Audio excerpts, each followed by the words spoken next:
আমি যখন উঠাইগঞ্জের বড় মসজিদের খতিবের দায়িত্বে ছিলাম, ছোট মানুষ বড় বড় কথা বলতাম। একটা কথা বলছিলাম কি জানেন, যে ফিলিস্তিনের পাশে শুধু ইসরায়েল নাই। 2020 সালের কথা আমি বলছিলাম যে ফিলিস্তিনের গাজার পাশে শুধু ইসরায়েল নাই, আমাদের বাংলাদেশের পাশে এবং আমাদের বাংলাদেশের মাঝে ইসরায়েল আছে। আজকে 2025 সেটা বাস্তবায়িত হয়ে গেছে। আমি আপনি 90% মুসলমানের দেশ, চালাই হলো ইসরায়েলের বাচ্চা ইসকনরা। আমাদের প্রতিবেশী হিসেবে আমাদের জানানো দায়িত্ব। আপনারা তো জানেন যে এটা আওয়ামী লীগ চালায়, বিএনপি চালায়, এটা কোনো রাজনীতি, এটা ইমানই আলোচনা। আমাদের দেশ চালাচ্ছে ইসরায়েলের ইসলামগত, ইসরায়েলের তৈরি খ্রিস্টান মিশনারিদের তৈরি ইসকন নামের সংগঠন।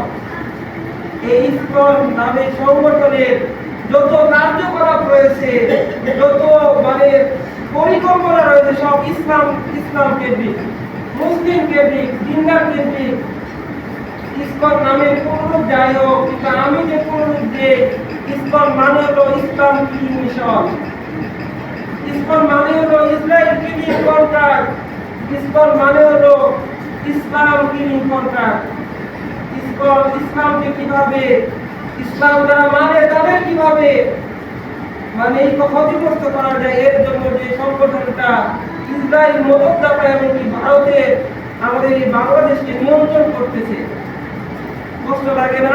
আমার আপনার গ্রামের টাকায় দেশ চলে, আমার কৃষক ভাইয়ের টাকায় দেশ চলে, আমার সাধারণ জনগণের ট্যাক্সের টাকায় দেশ চলে। সেই দেশ ভারতের দালালি করে। কোন সরকার না, আমাদের যে প্রশাসনের কর্মকর্তারা রয়েছে, আমাদের যে আইন শৃঙ্খলা বাহিনীগুলো রয়েছে, তারা একটা মশা মারা যায় সেটা নিয়ে আন্দোলন করে। সবাই তাদেরই আমরা এই সংগঠনের 10টা পয়েন্ট জানার চেষ্টা করবো, আর আমাদের মুমিনের কি করবে সেটা জানার চেষ্টা করবো। তার আগে এই সংগঠন সম্পর্কে বলি। এই সংগঠন সম্পূর্ণ ইসলাম বিরোধী, মুসলমান বিরোধী। তাদের কার্যকলাপগুলো সম্পূর্ণ অ্যান্টি ইসলামিক।